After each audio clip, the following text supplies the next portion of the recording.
Orang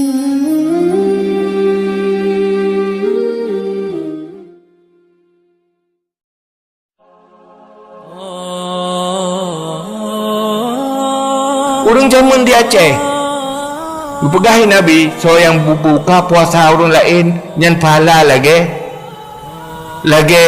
urung puasa nyan ke urung yang buka puasa kemana nya ke pegahi Nabi bedah orang Aceh nya untuk nafala ke mupakat pegak kanji apa hai untuk alat buka puasa ke urung buka puasa urungnya tangguh kanji kepu untuk buka puasa orang yang puasa dalam kampungnya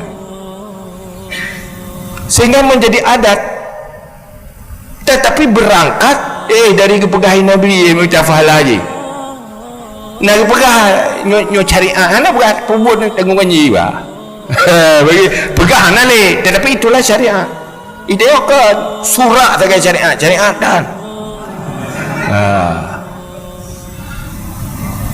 intinya mana di saat pemikiran lawan Al-Quran menjadi kebijakan, kita sudah hancurkan syariat. Di saat pemikiran yang dipengaruhi oleh Al-Quran menjadi kebijakan dan aturan, itulah bersyariat walaupun kita tidak mengatakan itu syariat.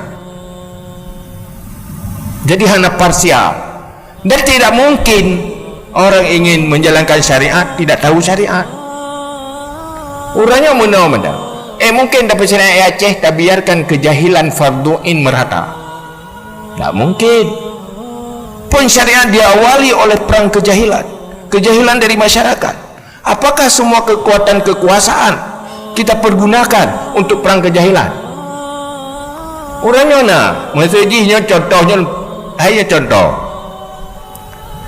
satu memberi kampung jangankan pak kecil mendukung imam mana ketemu anak tentena ketemu buka bagaimana syariatkan itu. Kalau masyarakat mau disyariatkan pastikan ilmu kekuatan kepemimpinan di desa itu menjadi kekuatan perang kejahilan.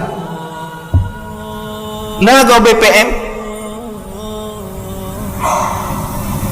yang mengurus pemerintahan desa, yang beri pelatihan, yang memberi pemikiran ke mereka bagaimana kekuasaan di desa itu untuk kekuatan perang kejahilan. Iganyan hana kita membuat tetapi watena tungku tu membuat pak kecil tu kayak apa tu rakyat.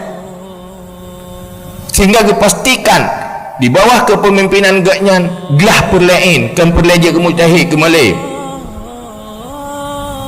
Wabil ilmi hayatul Islam. Dengan ilmu udip Islam. Ingat apa udip Islam? Lam support lam jahe yang persih tayu pelung udang lan tuput lomba lari hana lampu lomba lari lan tuput pelung dah ke lagi tayu pelung urung buta je tak cok tinut tapi cok urung buta pelung dah ke hana ke dah pelung handuh rauh tunggu dia kan dapat saur tapi tak biarkan kejahilan nalah kira-kira. Cuma yang perlu berjelas lah rupanya berjauh penuh madam punya saya roh apa pikiran ayo dialog lagi yuk tapi baik saya bunuh titip juga serius menang kira-kira